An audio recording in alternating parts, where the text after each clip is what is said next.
और फिर स्वागत है सभी साथियों का हमारे इस नए वीडियो में।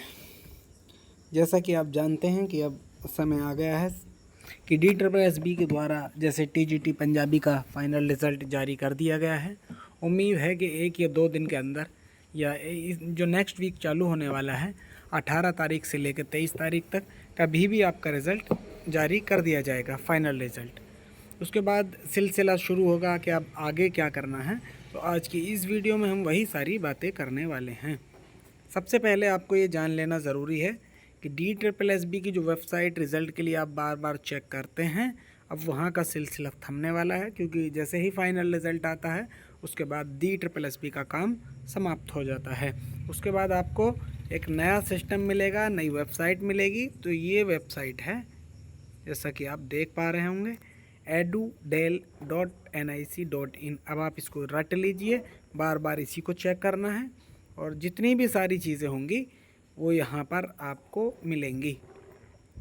सबसे पहले अगर हम बात करें तो जिन लोगों का DSSB TGT पंजाबी में सिलेक्शन हुआ है, सबसे पहले उनको शुभकामनाएं। उसके साथ आपके लिए दुआ है TGT उर्दू के लिए कि आपका रिज़ल्ट, हमारा रिज़ल्ट जल्द ही आए और मंडे तक हो सकता है ये इंतज़ार ख़त्म हो जाए। किसी वजह से अगर नहीं हुआ तो इसी वीक में आपका इंतज़ार ख़त्म होने वाला है, आपका रिज़ल्ट जारी होने वाला है। छोटी मोटी समस्याएं TGT पंजाबी वालों को भी देखने को मिली हैं, सबको देखने को मिल रही हैं। हो सकता है हम लोगों को भी देखने को मिले वो चीज़ें जो रिज़ल्ट में कुछ हम लोगों के हिसाब से नहीं हो रहा है वो। उसके बाद हम बात करें कि जब TGT का रिज़ल्ट, फाइनल रिज़ल्ट यहाँ जारी कर दिया गया है या जारी कर दिया जाता है, उसके बाद का क्या प्रोसेस होता है, नेक्स्ट प्रोसेस। जैसा कि आप जानते हैं, आपने जो मोबाइल नंबर और ईमेल आईडी दी है वहाँ पर सारी चीज़ें आपको DSSB की तरफ से अपडेट दिया जाता है कि आपका जो सिलेक्शन हुआ है, आप ई-डोसियर फिल करिए, आपका एग्ज़ाम कब है, एडमिट कार्ड निकालिए और आपकी आंसर की जारी कर दी गई है। और आपका ई-डोसियर, अब जो नेक्स्ट मेल आने वाला है वो आएगा आपका कि आपका ई-डोसियर ट्रांसफ़र कर दिया गया है आपके डिपार्टमेंट को, चाहे वो DE हो चाहे NDMC हो। जैसे ही आपके पास मेल आ जाएगा उस के आसपास ही कुछ ही दिनों में, मुझे लगता है कि ये 10 से 15 दिन का अगला जो प्रोसेस है उसमें सारी चीज़ें हमको ये सब देखने को मिल जाएंगी। ईमेल और मैसेज हो सकता है कि जल्द आ जाए। उसके बाद जो हमारा एडुडेल वाला जो पोर्टल है, ये वेबसाइट है, यहाँ पर अगर आप देखेंगे तो आपको बहुत जल्द ही एक मेमोरेंडम इस तरह से देखने को मिलेगा, जिसको हम बोलते हैं offer of appointment of the post, जो हमें TGT उर्दू और TGT पंजाबी के लिए देखने को मिलेगा। इसको हम बोलेंगे ऑफ़र ऑफ अपॉइंटमेंट, यानी कि आपका DV कॉल लेटर है ये। और ये जैसे ही वेबसाइट पर अपलोड होगा आपके मेल पर भी आएगा और आपको बाय पोस्ट भी भेजा जाएगा। जितने कैंडिडेट सेलेक्ट होंगे उन सभी के नाम से ये मेमोरेंडम बनेगा, चाहे वो 500 कैंडिडेट हों चाहे 1000 कैंडिडेट हों।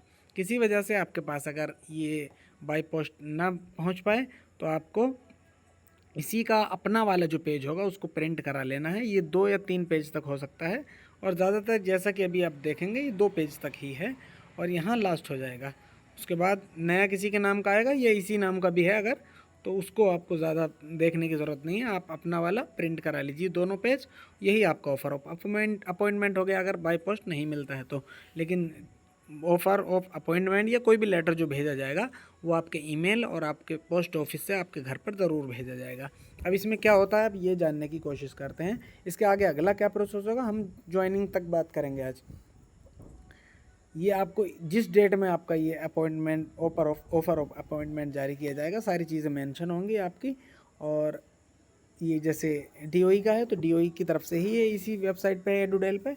तो उसके बाद यहाँ देखा जाएगा, ये ऐसे सब्जेक्ट लिखा हुआ है, उसके ऊपर किसके नाम से है सारी चीज़ें, आपका नाम, डेट ऑफ बर्थ और आपका रोल नंबर, आपका सब्जेक्ट, आपका ग्रेड पे, आपका बेसिक पे, आपका स्केल, सारी चीज़ें इस पर मेंशन है।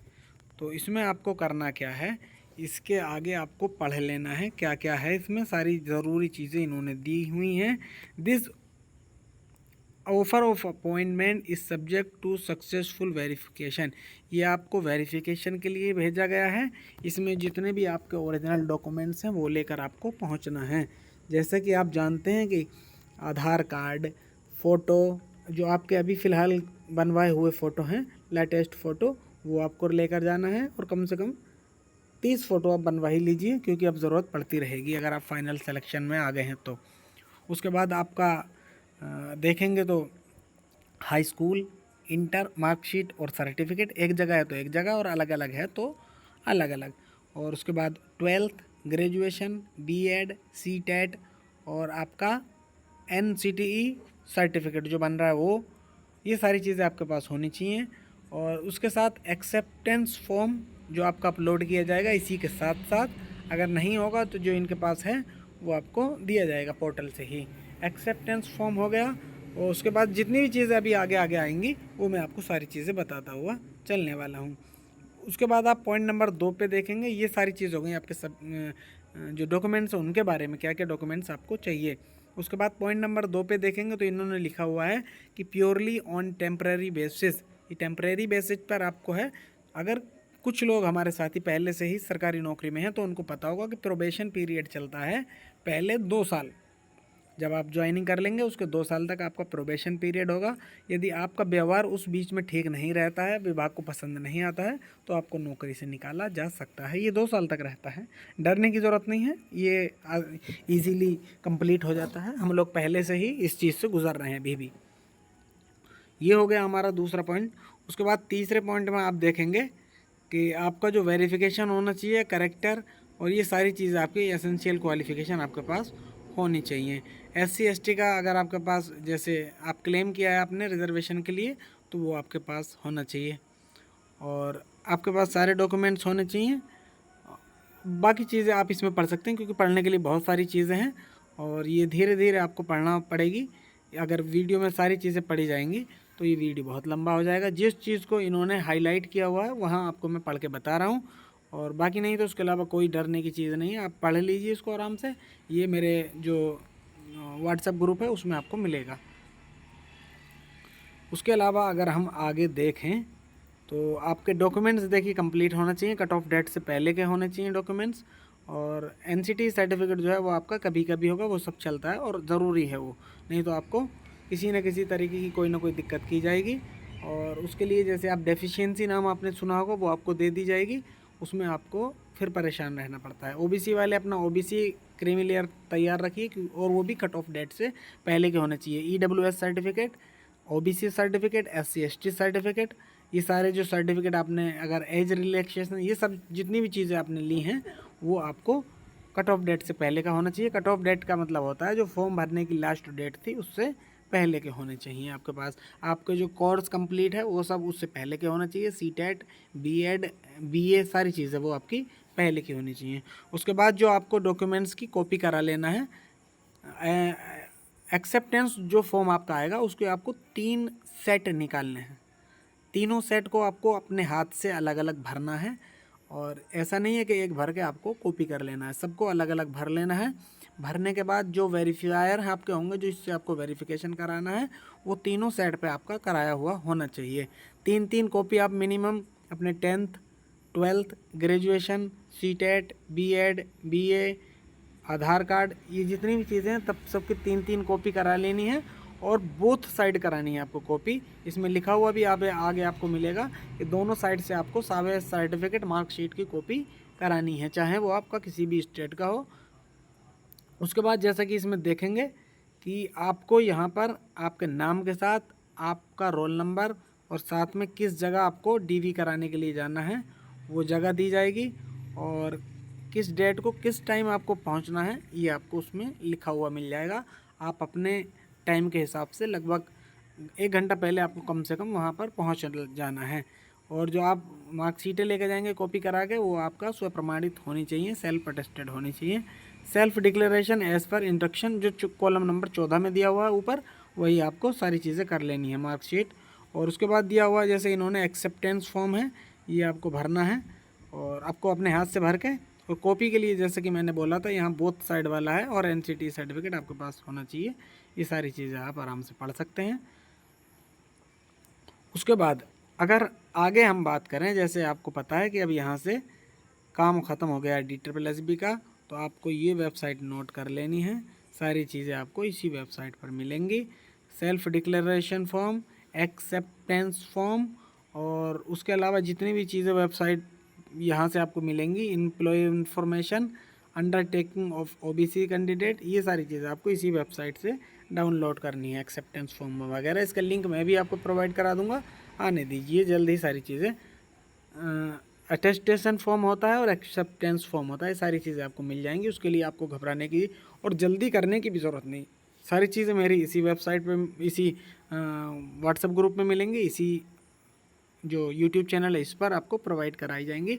आपसे बस इतनी रिक्वेस्ट है कि मेरे इस चैनल को सब्सक्राइब कर लीजिए और वीडियो दूसरों तक शेयर करके लाइक और कमेंट कर दीजिए।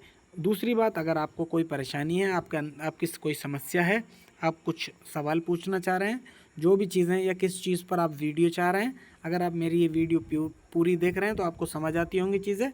और अगर कुछ समझाने में दिक्कत हो, सारी चीज़ें आप कमेंट करके बता सकते हैं। किस टॉपिक पर आपको वीडियो चाहिए, क्या आपको पढ़ाई से रिलेटेड चाहिए, क्या आपको डॉक्यूमेंट्स वेरिफिकेशन से रिलेटेड चाहिए, जो भी चीज़ें आपको चाहिए वो आप यहाँ पर मुझे कमेंट कर सकते हैं। उसके बाद ये आपको जैसे दिया गया है कि कहाँ आपको पहुँचना है, कहाँ किस डेट में, पूरी चीज़ें आपको सब कुछ दिया गया है। ये कॉपी आपको भेजी गई है इन्होंने, और इसके बाद ये आपको पोस्ट ऑफिस से मिल जाएगी। और ईमेल आईडी आप अपनी रेगुलर चेक करते रहिए, क्योंकि वेबसाइट पर अपलोड होने से पहले सारी चीज़ें आपकी ईमेल पर भेज दी जाती हैं।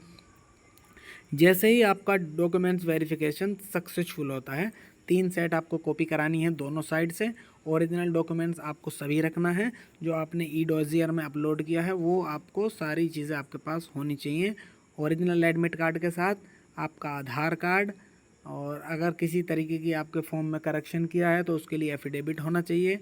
10th की मार्कशीट सर्टिफिकेट, 12th की मार्कशीट सर्टिफिकेट, बीए की मार्कशीट सर्टिफिकेट, बीएड की मार्कशीट सर्टिफिकेट, सीटेट की मार्कशीट सर्टिफिकेट, और उसके अलावा OTP RMS वाला जो आपका NCT सर्टिफिकेट है, NCT सर्टिफिकेट आपके पास होना चाहिए। ओरिजिनल एडमिट कार्ड आपके पास होना चाहिए, उनकी सबकी 3-3 कॉपी सेल्फ अटेस्टेड होनी चाहिए। ये सारी चीज़ें आपकी उम्मीद है कि समझ आ गई होंगी। उसके बाद जैसे ही आपका DV होता है, अगर किसी तरह की कोई दिक्कत आपके डॉक्यूमेंट्स में है तो आपको डेफिशिएंसी मेमो थमा दिया जाएगा कि 15 दिन या 20 दिन का जो भी ये लोग टाइम देते हैं उसके हिसाब से आपको समय दिया जाएगा, आप उसको क्लियर कर सकते हैं। कुछ डॉक्यूमेंट छूटा हुआ है वो बनवा सकते हैं।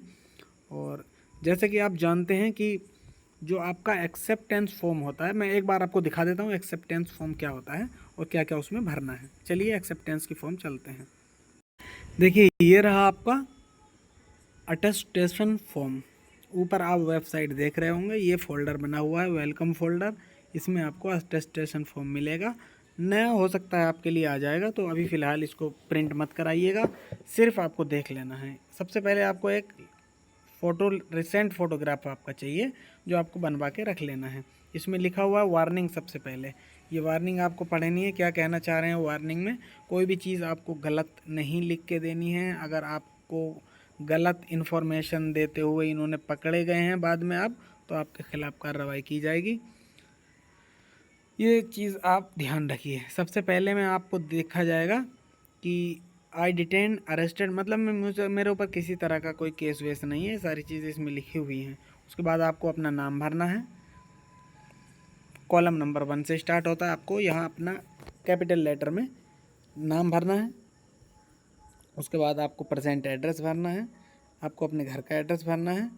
और उसके बाद आप अगले पॉइंट पर आएंगे तो यहाँ आपको मिलेगा कि आपकी नेशनलिटी वगैरह पाकिस्तान की तो नहीं है, ये सारी चीज़ें आपको यहाँ पर मिल जाएंगी। पॉइंट नंबर माइग्रेशन वगैरह अगर हैं तो यहाँ पर डिटेल दे देना आपको। उसके बाद यहाँ आएंगे 4th नंबर पे विद पीरियड, ऐसे कितने दिन से आप रह रहे हैं, तो ये सारी चीज़ें आपको इसमें देना है। जैसे कि आप किस जगह पर रह रहे हैं, कहाँ पर अभी फ़िलहाल रह रहे हैं, और कब से रह रहे हैं, कब तक रह रहे हैं, ये सारी चीज़ें आपको इसमें दे देना है। और अपना एड्रेस वगैरह सारी चीज़ें। पॉइंट नंबर 5 में आपका नाम, नेशनलिटी आपकी बाय बर्थ है कि बाय डोमिसाइल है, ये आपको palace of birth. Occupation if अगर आप एम्प्लॉय हैं तो यहाँ आपको डिटेल देना पड़ेगी।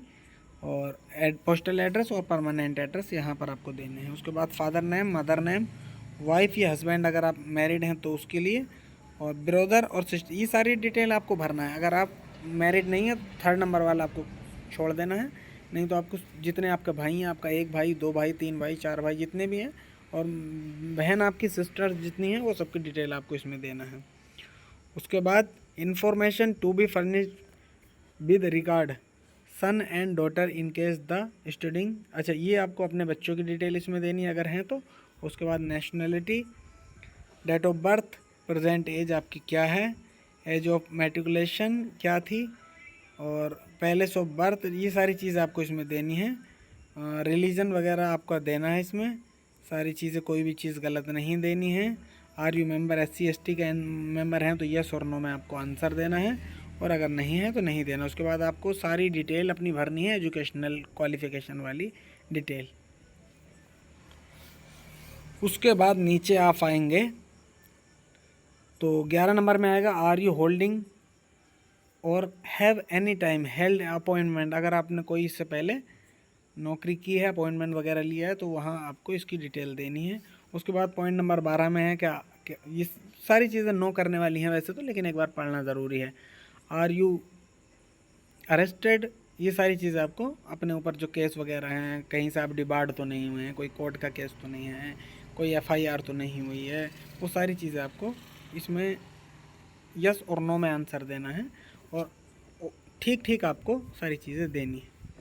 अगर आपके पास कोई केस नहीं है ऐसा तो आप नो कर दीजिएगा, लेकिन वार्निंग दिया हुआ है यहाँ पर देखेंगे तो सारी चीज़ें आपकी ठीक ठाक होनी चाहिए, और उसके बाद सिग्नेचर करके पैलेस और डेट भर देना है। उसके बाद आएगा आपका आइडेंटिटी सर्टिफिकेट, जो आपको किसी भी गवर्नमेंट अधिकारी से वेरीफाई कराना है। जैसे किस किस से करा सकते हैं, गजेटेड ऑफिसर होना चाहिए सेंट्रल गवर्नमेंट या स्टेट गवर्नमेंट का, MP होना चाहिए या MLA होने चाहिए, सब डिस्ट्रिक्ट मजिस्ट्रेट SDM वगैरह या ऑफिसर होना चाहिए, तहसीलदार या नायब तहसीलदार होना चाहिए, प्रिंसिपल हेडमास्टर होना चाहिए, या हाँ जहाँ से आपने लास्ट क्वालिफिकेशन ली है वहाँ का। पोस्ट मास्टर से भी आप करा सकते हैं, BDO से भी करा सकते हैं, पंचायत इंस्पेक्टर से भी कराते हैं। वो यहाँ नीचे डिटेल भर के आपको देंगे कि मैं इनको कब से जानता हूँ, उनका डाइजिनेशन और स्टेटस ऑफ एड्रेस क्या है, सारी चीज़ें सिग्नेचर करके आपको वो इसको 3 सेट आपको इसके भर के जमा करना पड़ेगा। अच्छे से भर के लेके जाइए, एक एक्स्ट्रा भी करा लीजिए ताकि आपको किसी तरह की अगर कोई फॉर्म में मिस्टेक होगी तो इसको आप भर के वहाँ दे सकते हैं। जैसे ही आपका ये सारा प्रोसेस, इस वेबसाइट को आप देख ही पा रहे होंगे, प्रोसेस कंप्लीट हो जाता है, आपका DV हो जाता है, तो आपके डॉक्यूमेंट्स वगैरह वहाँ पर जो फ़ोटोकॉपी हैं आपकी कलेक्ट करके आपको एक हॉस्पिटल का नाम दे दिया जाएगा। उसी टाइम हो सकता है आपका मिल जाए वो सारी चीज़ें, क्योंकि पहले कैंडिडेट जिनसे भी बात हुई है जो अभी वहाँ स्कूल में टीचर हैं, ज्वाइन कर चुके हैं 2021-22 जब के भी हैं, तो उन्होंने यही बताया है कि वहाँ पर तुरंत ही उसको जो है हॉस्पिटल अलॉट कर दिया गया था कि आपको वहाँ जाना है। अगले दिन वो लोग वहाँ पहुँचे तो उन्होंने, जिनसे मेरी बात हुई है, लगभग 3 से 4 लोगों से मैं बात कर चुका हूँ, तो उन्होंने बताया कि हम वहाँ मेडिकल में आपको 8 बजे के आसपास बुला लेते हैं, 8 बजे तक आपको पहुँचना है। वहाँ आपको एक कैंडिडेट मिलेगा, वो कैंडिडेट सारे काम आपको कराएगा। मेडिकल में आपको भागने की ज़रूरत नहीं है कि वहाँ जाना है, वहाँ लाइन में लगी, कुछ नहीं करना है आपको। वो जो उनकी तरफ से एक कर्मचारी रहेगा वो आपके साथ रहेगा। मेडिकल में आप उस दिन नहीं भी जा पाएंगे तो अगले दिन आपको जैसे DV हो जाए, अगर ये सब चीज़ें होती हैं हम लोगों के साथ, तो अगले दिन हॉस्पिटल पहुँच जाना है, वहाँ आपका नंबर लगेगा, बिना कुछ खाए पिए वहाँ पर आपको जाना पड़ेगा, क्योंकि उसमें बहुत सारे टेस्ट होते हैं। जैसे ब्लड के कुछ टेस्ट सैंपल लिए जाएंगे, आपका यूरिन वगैरह का टेस्ट कराया जाएगा, आपका एक्सरे वगैरह कराया जाएगा चेस्ट वगैरह का। उसके बाद आपकी आँखों का टेस्ट होगा, आपके नाक का और आपके कानों का टेस्ट होगा। सारी चीज़ें टेस्ट करके आपको वापस भेज दिया जाएगा।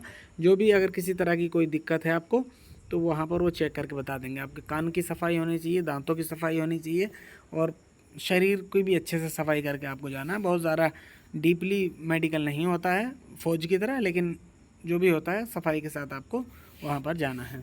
आपका जैसे ही टेस्ट होगा, अगर किसी तरह की कोई बीमारी होगी उस टाइम पे आपको, तो आप पहले से ही उसका ट्रीटमेंट वगैरह करा सकते हैं। जैसे फ़ीवर वगैरह है या कोई कई तरह के फ़ीवर होते हैं, वो सारे टेस्ट आपको ब्लड टेस्ट करा के आप पहले से ही जांच कर सकते हैं। यूरिन टेस्ट वगैरह करा के 400-500 रुपये का खर्च उसमें आपका आएगा।